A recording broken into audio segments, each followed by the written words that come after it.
जाओ बेटा, देखो हमने कर लिया था O2 ट्रांसपोर्टेशन, ऑक्सीजन परिवहन, और ऑक्सीजन परिवहन में किया था घुलित अवस्था में और विद हीमोग्लोबिन, और ऑक्सीजन हीमोग्लोबिन के साथ ऑक्सीमोग्लोबिन के फॉर्म में होती है, घुलित में तो ओरिजिनल फॉर्म में है।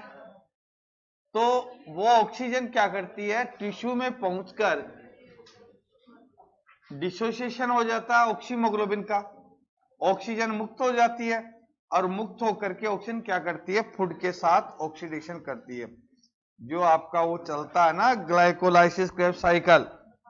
और इन सब क्रियाओं के फलस्वरूप आपको मिल जाती है एटीपी की फॉर्म में ऊर्जा। वाटर मिल जाता है जो कि आपके पास से ब्लड में चला जाता है या एक्सक्रीट कर दिया जाता है, लेकिन मेन चीज बचती है CO2। अब वो CO2 को वहां से हटाया जाता है। हटाने के लिए आपका तीसरा पॉइंट था क्या बेटा, CO2 ट्रांसपोर्टेशन करते हैं। ये भी बहुत इंपॉर्टेंट है, पहले पूरा समझ लो बेटा।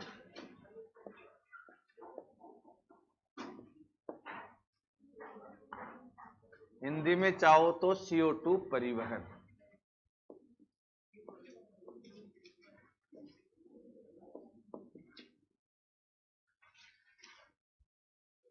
CO2 पूरा समझो बेटा पहले, ये बहुत इंटरेस्टिंग पॉइंट्स है, इसको पहले पूरा समझेंगे, उसके बाद में समय होगा तो लिख लेंगे, नहीं तो कल लिख लेंगे।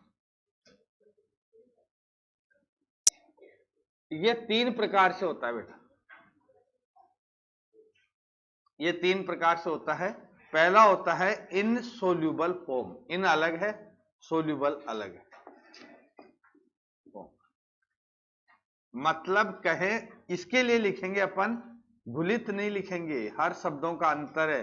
विलय अवस्था में, किस अवस्था में, विलय अवस्था में। और विलय किस में होगी, वो ही आपका ब्लड होता है। ब्लड में क्या होता है, बोलो, प्लाज्मा। प्लाज्मा का मैक्सिमम पार्ट क्या होता है, वाटर होता है, और वाटर के साथ CO2 विलय होती है। जब विलय होती है तो इसका फॉर्म बदल जाता है और क्या बन जाता है, कार्बोनिक एसिड। बोलो बेटा, पहला समझ में आ गया क्या। और इस फॉर्म में ये 8 से 10% टोटल जो CO2 है उसका 8 से 10% आपके पास विलय होकर के जैसे जैसे ब्लड जाएगा वैसे वैसे ये भी चलती जाएगी। एक पॉइंट के लिए मैडम पेन बंद कर दो, 8 से 10 तक चल जाती है कोई। और दूसरा है विद हीमोग्लोबिन, ये अप्रोक्सीमेट है बेटा, विद हीमोग्लोबिन।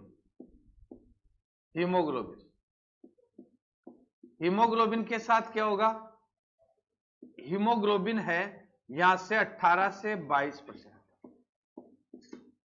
18 से 22% जाती है। तो ये क्या करती है कि हीमोग्लोबिन है, हीमोग्लोबिन में देखिए बेटा, what is haemoglobin, haem plus globulin protein, और ग्लोबुलिन प्रोटीन की यूनिट होती है एमिनो एसिड। और एमिनो एसिड का सूत्र कभी देखा हो तो आपने, एक तरफ तो लगता है COH, एक तरफ लगता है R, एक तरफ लगता है H, एक तरफ लगता है NH2। तो उसको NH2 को हमने क्या कर लिया, बाहर निकाल लिया समझाने के लिए, और इसके साथ जुड़ गई कौन, CO2, और ये क्या बन गया, HBNHCOOH।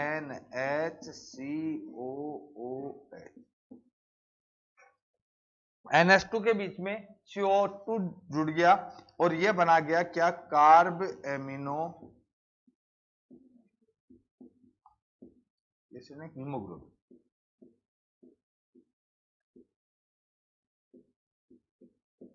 क्या बन गया, कार्ब एमिनो हीमोग्लोबिन के फॉर्म में चली जाएगी इतनी। दूसरा बचता है in form of carbonate bicarbonate, in form of carbonate, वैसे तो बाइकार्बोनेट पहले बनेगा, कार्बोनेट एंड बाइकार्बोनेट। अब इसमें क्या होगा कि जो उत्तकों में CO2 बनी, जो टिश्यू में क्या बनी थी, CO2 बनी थी, वो CO2 ये चली जाएगी 60 से 65%। तो ये कुल मिलाकर के सारे मिलाओगे तो लगभग 100% हो जाएगी। और आपके पास ये था आरबीसी, बहुत इंटरेस्टिंग पॉइंट है, ध्यान से समझिएगा। ये क्या थी? आरबीसी। ब्लड है, ब्लड में कार्पस्कल्स है, कार्पस्कल्स में आरबीसी, डब्ल्यूबीसी, प्लेटलेट्स। अब यहां पर क्या हुआ कि उत्तक में जो आपके पास CO2 बनी वो with the help of diffusion, क्योंकि उत्तक में कार्बन डाइऑक्साइड की मात्रा क्या है? ज्यादा है। आरबीसी में कार्बन डाइऑक्साइड की मात्रा न के बराबर है। तो यहां से यहां क्या हो जाती है? सारे पॉइंट्स याद रखो, डिफ्यूज हो जाती है, विस्तृत हो जाती है। कौन? Carbon dioxide. दिख रहा क्या ये? और आरबीसी कार्पस्कल्स है तो इनमें क्या होता है? Water present. तो वाटर प्रेजेंट होने के कारण यहां पर हजारों गुना, किसके हजारों गुना? प्लाज्मा से हजारों गुना क्या बन जाता है? कार्बनिक अम्ल बन जाता है। कारण हजारों गुना बनता है, यार ये काम नहीं करेगा, कार्बनिक एनहाइड्रेज एंजाइम। क्या पाया जाता है आरबीसी में? कार्बनिक एनहाइड्रेज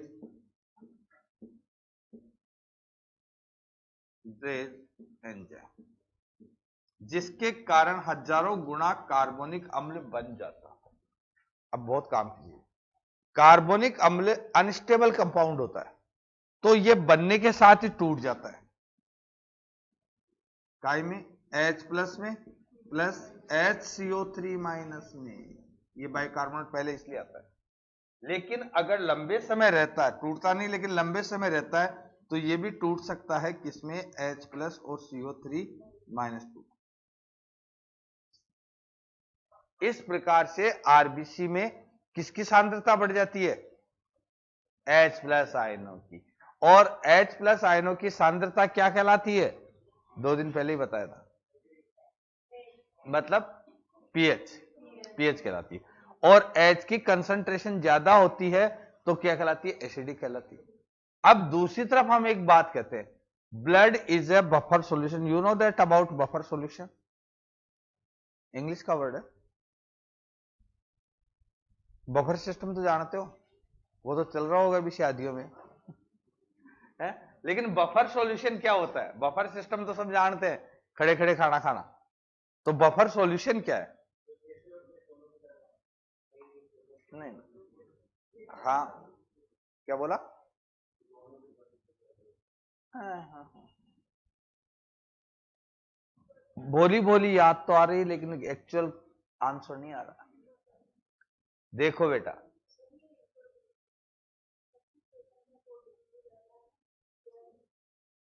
शाबाश, क्या चेंज हो जाता है? लेकिन सही नहीं आ रहा, थोड़ा टूटा फूटा आ रहा है सब कुछ। देखिए बेटा, केमिस्ट्री में चलते हैं। केमिस्ट्री में आता है बफर सॉल्यूशन। बफर सॉल्यूशन के लिए ऐसा कहते हैं कि प्रबल अम्ल, आप वाली बात भी आ जाएगी, प्रबल अम्ल ऐसा विलयन जिसमें प्रबल अम्ल प्रबल क्षार से बने हुए लवणों को मिलाए जाने पर भी उसकी पीएच अपरिवर्तित रहती है, उसकी पीएच कभी नहीं बदलती है। जैसे 7.4 है ब्लड की, तो 7.4 ही बनी रहेगी। तो ऐसा विलयन क्या कहलाता है? Buffer solution. अब यहां पर आप कहोगे सर ये केमिस्ट्री की बात कहां से आ गई कि प्रबल अम्ल प्रबल क्षार? प्रबल अम्ल प्रबल क्षार से बने हुए लवण जब जल में मिलाए जाते हैं, विलयन में मिलाए जाते हैं, तो वो तुरंत क्या करते हैं? H+ आयन और OH- आयन देते हैं। और जो आयन दिए फिर भी उसकी पीएच बदलती नहीं है। ये गुण होता है, वो गुण कहलाता है बफर सॉल्यूशन। अब यहां पर कंट्रोवर्सी हो रही है। एक तरफ हमने कहा व्हाट इज पीएच? पीएच क्या है? H+ आयनों की सांद्रता है। अब H+ आयनों की सांद्रता बदलेगी तो इसकी पीएच भी बदलनी चाहिए, सिद्धांत है ये। H+ आयन बदलेंगे तो पीएच बदलनी चाहिए। दूसरी तरफ आप ये भी कह रहे हो कि बढ़ो H+ आयन, लेकिन इसकी पीएच नहीं बदलेगी, क्योंकि ये क्या है? बफर सॉल्यूशन है। तो दो चीज क्रॉस कर रही है, तो उसके लिए क्या करता है, एक व्यवस्था है, क्या करता है, ये इन आयनों को बाहर निकाल देता है। कहां आ जाते हैं ये, प्लाज्मा में आ जाते हैं। ये चलता रहता साथ के साथ। तो इनके आने से बाहर उपस्थित NaCl KCl काय में टूट जाते हैं, Na प्लस में और Cl माइनस में, K प्लस में और Cl माइनस। ये तो सिंपल बात है। और ये क्वेश्चन खूब आ गया बेटा, ये जो अंदर H प्लस आयन है, इन्हें उदासीन करने के लिए क्लोराइड आयन ये आया हुआ है बेटा, क्लोराइड आयन बाहर से अंदर की ओर प्रवेश कर जाते हैं।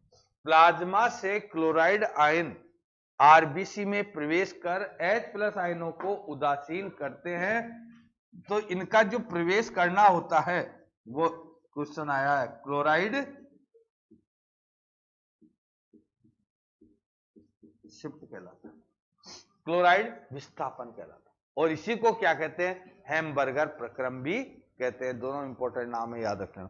लेकिन देखिए बेटा, एक बात है, ये आ गए और इन्होंने क्या बना लिया, HCl।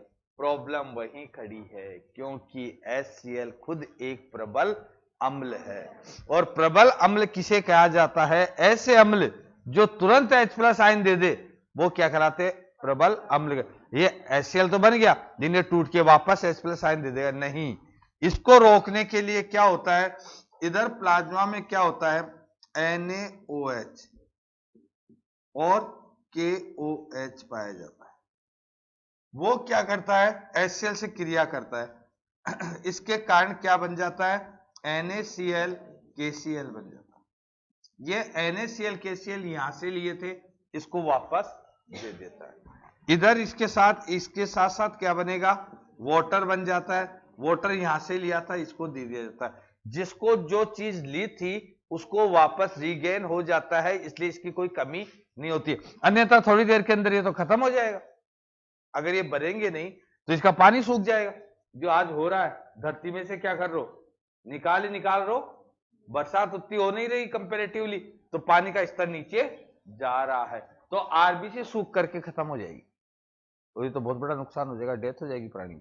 लेकिन इसको क्या करता रहता, रीगेन करता रहता। अब आप कहोगे ये कहां से आ रहा है, फिर ये खत्म हो जाएगा, लाओ लाएंगे ये भी। अब देखिए बाहर क्या बच गया बेटा, Na प्लस प्लस HCO3 क्या बना दिया, NaHCO3। क्या बच गया, Na प्लस CO3 क्या बन गया, अरे किसी केमिस्ट्री तो पटक के मेरे लाल, कार्बोनेट बन गया। और K प्लस HCO3 क्या बन गया, potassium bicarbonate. K plus plus CO3 minus 2 क्या बन गया, K2CO3।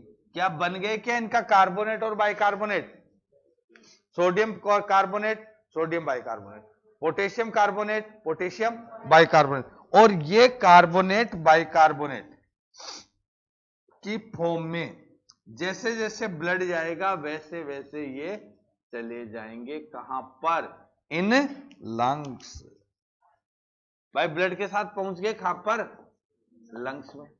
अब ऊतकों के अंदर तो पीपी, ये कहां था, इन टिश्यू, ये कहां हो रहा है, इन टिश्यू। क्यों, क्योंकि यहां पर PpCO2, याद करो ये मत भूलो, क्या था, मैक्सिमम था, मैक्सिमम था, तब ये सारा काम होगा। लेकिन लंग्स में क्या हो गया, PpCO2, PpCO2 क्या आ गया यहां पर बेटा, मिनिमम, मिनिमम हो गया। तो यहां पर क्या होगा, लंग्स के अंदर आपके पास जो सारे बने थे, क्या क्या बना था बेटा बताना, H2, उधर से आ जाओ, CO3, HBNH COOH, ये बना था कार्ब एमिनो हीमोग्लोबिन। क्या बना था, NaHCO3 KHCO3 Na2CO3 K2CO3 बन गया बेटा। अब ये जब यहां पर कार्बन डाइऑक्साइड की सांद्रता कम थी तो ये वापस से क्या हो जाते हैं, डिकम्पोज हो जाते हैं। ये क्या बना लेता है, H2O प्लस CO2। कभी हवा बाहर निकाली होगी मुंह से, यूं करके देखते तो हाथ गीले हो जाते हैं। जलवाष्प भी आती है, वो जलवाष्प कहां से आती है, यहां से आती है। और क्या बन गया, HbNH2 CO2 NH2 plus CO2 क्या बन गया, NaOH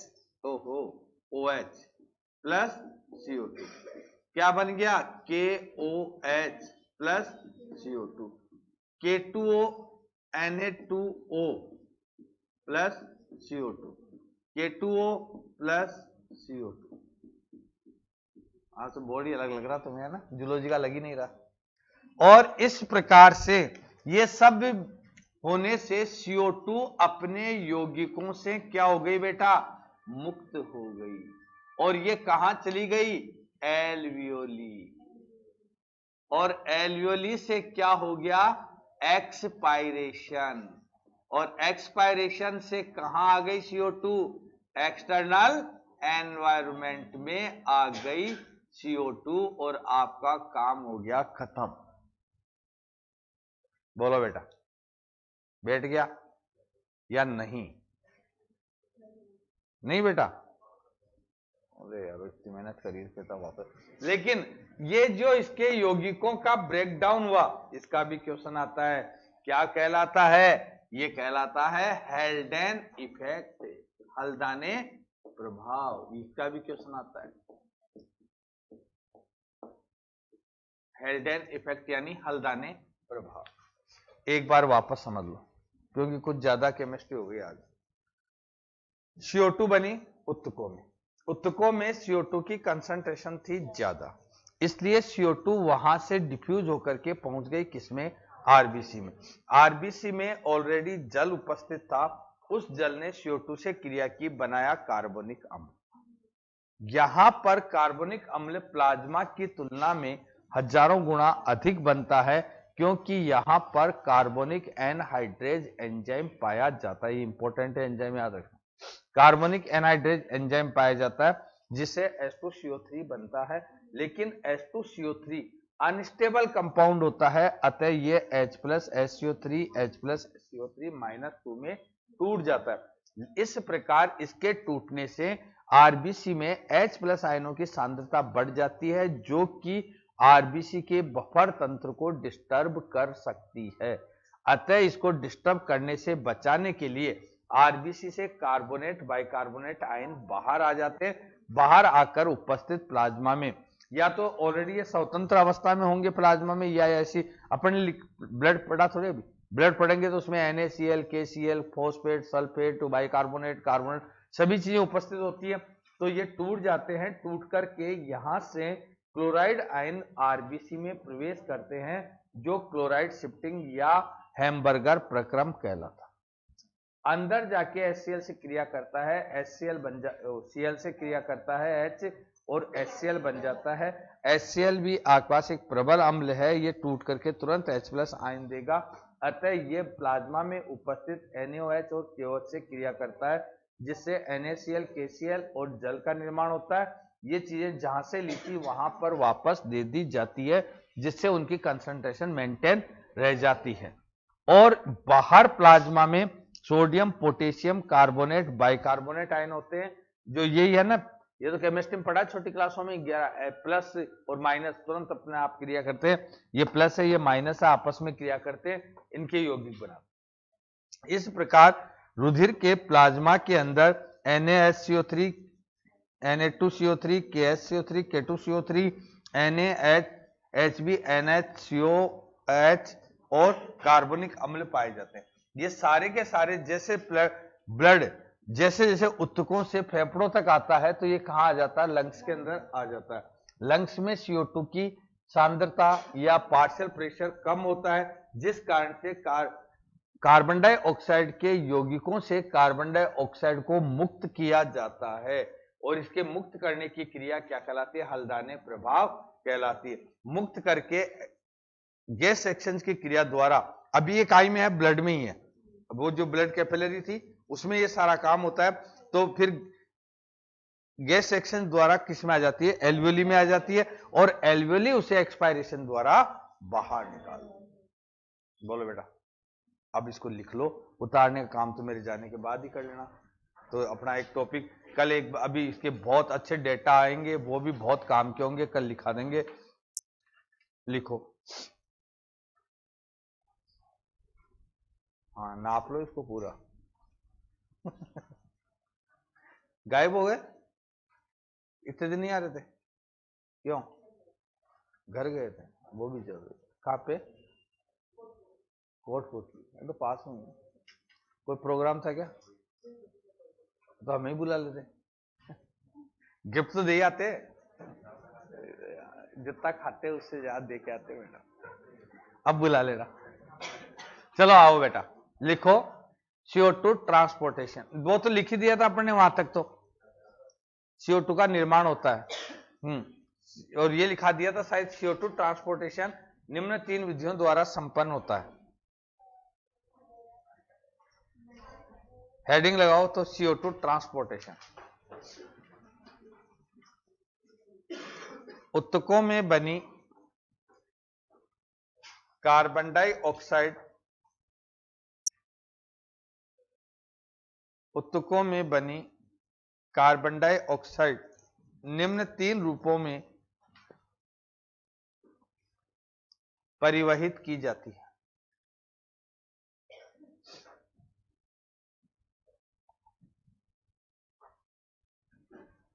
पहला लिखो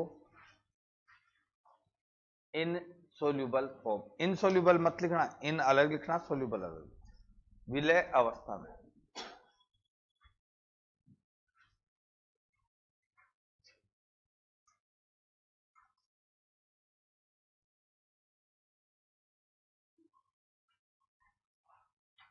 संपूर्ण परिवहित होने वाली कार्बन डाइऑक्साइड का 8 से 10% भाग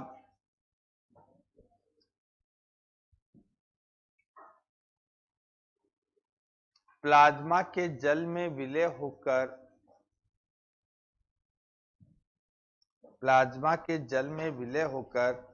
कार्बोनिक अम्ल का निर्माण करता है।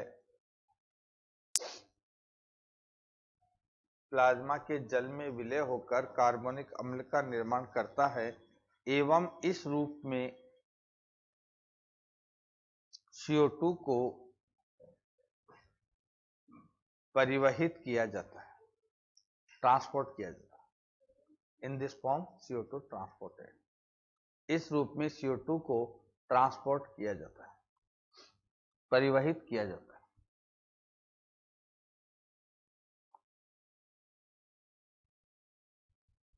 दूसरा लिखो विद हीमोग्लोबिन, हीमोग्लोबिन के साथ।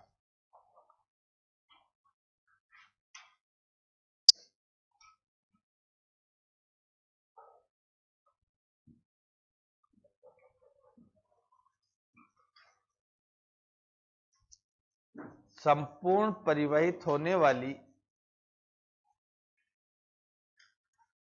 CO2 का 18 से 22%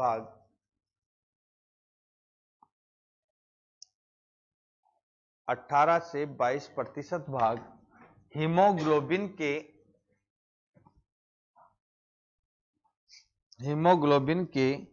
एमीन समूह से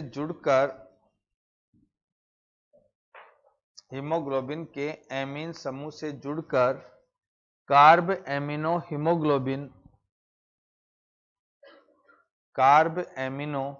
हीमोग्लोबिन बनाता है एवं इस रूप में बनाता है एवं इस रूप में परिवहित किया जाता है।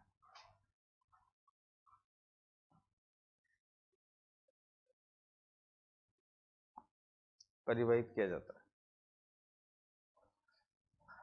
अगला, in form of carbonate and bicarbonate, bicarbonate एवं कार्बोनेट के रूप में।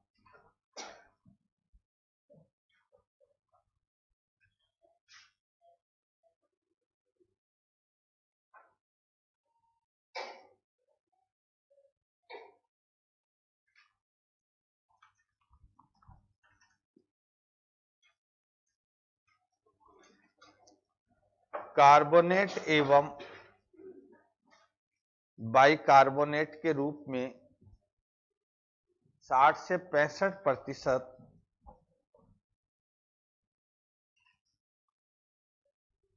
कार्बोनेट एवं बाइकार्बोनेट के रूप में 60 से 65% CO2 का परिवहन किया जाता है।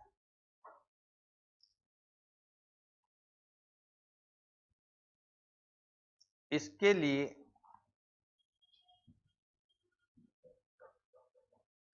उत्तकों में बनी CO2 इसके लिए उत्तकों में बनी CO2 विसरण द्वारा डिफ्यूजन, विसरण द्वारा आरबीसी में प्रवेश करती है एवं वहां उपस्थित जल के साथ क्रिया कर कार्बोनिक अम्ल का निर्माण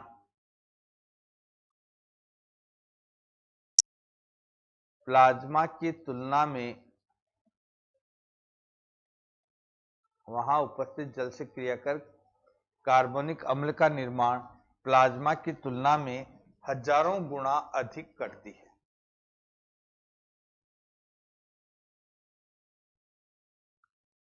क्योंकि आरबीसी में कार्बोनिक एनहाइड्रेज एंजाइम पाया जाता है। अंडरलाइन कर लेना इसको, क्योंकि हजारों गुना अधिक करती है, क्योंकि आरबीसी में कार्बोनिक एनहाइड्रेज एंजाइम पाया जाता है।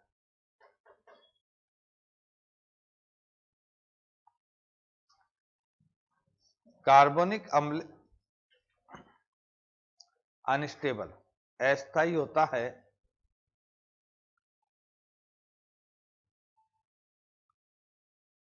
अतः यह H+CO3- एवं CO3- आयनों में वियोजित हो जाता है। अतः यह H+CO3- आयनों में वियोजित हो जाता है, डिसोसिएट, वियोजित हो जाता है। इस प्रकार आरबीसी में H+ आयनों की सांद्रता,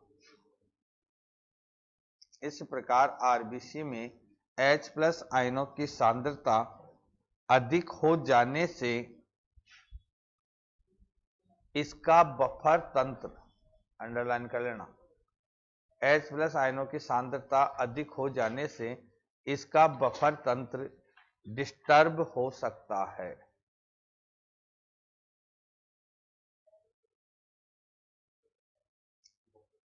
बफर सिस्टम, खाने की याद आ गई क्या? वैसे अच्छा है क्या बफर तंत्र का खाना? बफर नहीं होता।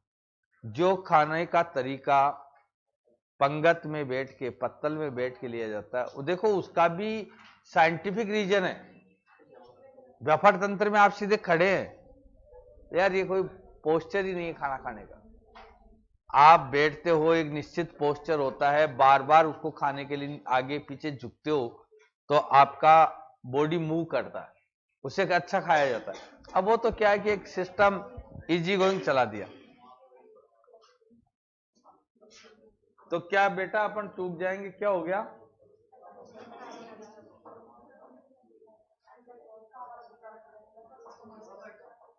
डिस्टर्ब हो सकता है, हो सकता है, होता नहीं है, होता है नहीं लिखना है, हो सकता है। अतः आरबीसी से कार्बोनेट बाइकार्बोनेट आयन, अतः आरबीसी से कार्बोनेट व बाइकार्बोनेट आयन बाहर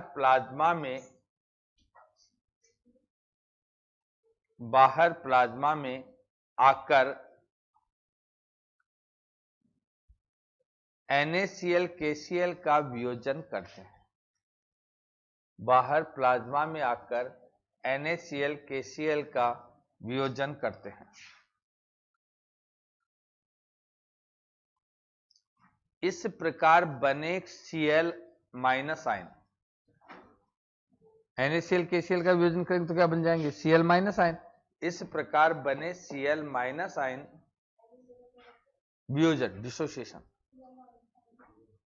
इस प्रकार बने Cl माइनस आयन प्लाज्मा से आरबीसी में प्रवेश करते हैं।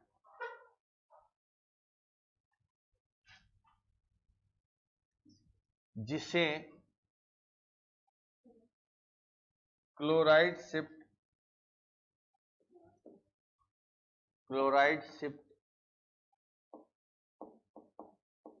विस्थापन अथवा हैम्बर्गर प्रक्रम,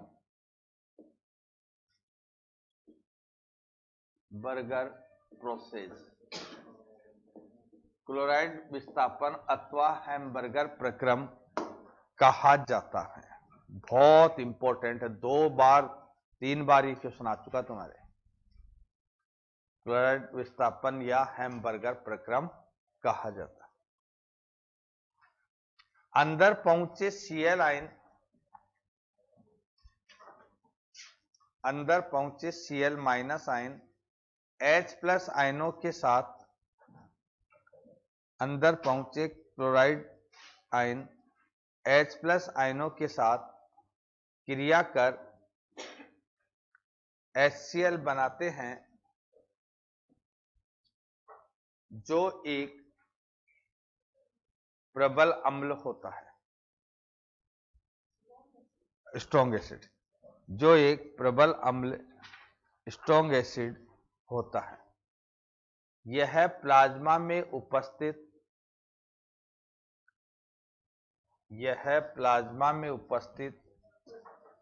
NaOH व KOH के साथ क्रिया करता है।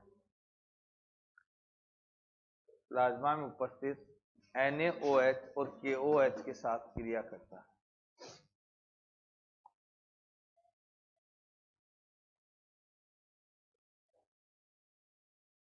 जिसके कारण NaCl KCl व जल, जिसके कारण NaCl KCl व जल का निर्माण होता है। NaCl KCl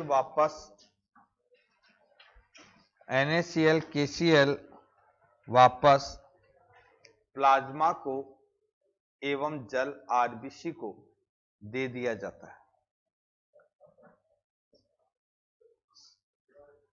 NaCl KCl व जल का निर्माण होता है।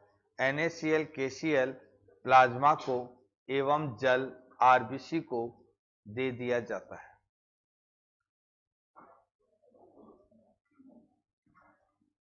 बाहर प्लाज्मा में Na plus K plus SCO3 minus CO3 minus 2, बाहर प्लाज्मा में Na plus K plus SCO3 minus CO3 minus 2 ion रहते हैं, जो आपस में क्रिया कर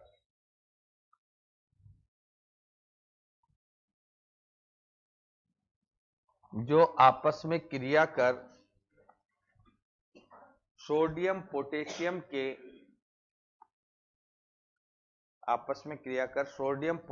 के कार्बोनेट व बाइकार्बोनेट आयनों का निर्माण करते हैं। सोडियम पोटेशियम के कार्बोनेट व बाइकार्बोनेट आयनों का निर्माण करते हैं। ये यहां हो गया निर्माण। तो ये तो निर्माण आपको मेन मकसद बनाना था क्या, कार्बोनेट बाई कार्बोनेट बन गए।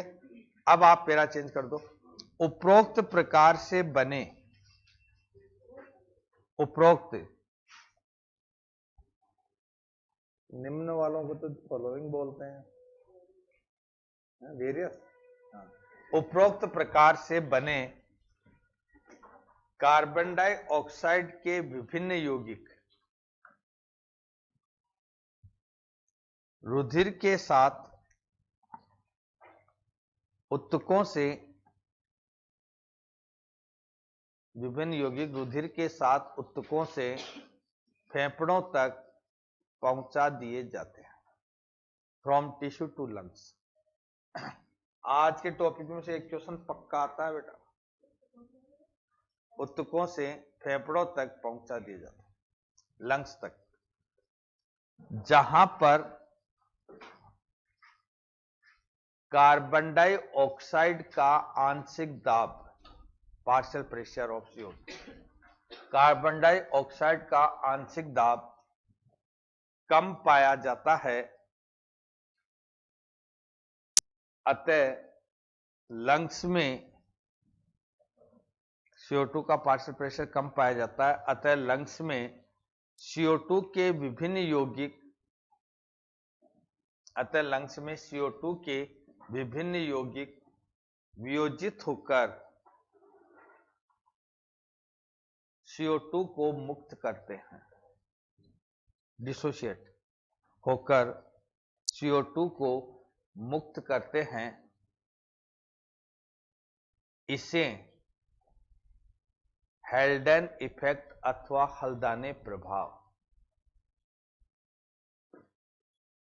इसे हेल्डन इफेक्ट अथवा हल्दाने प्रभाव कहा जाता है।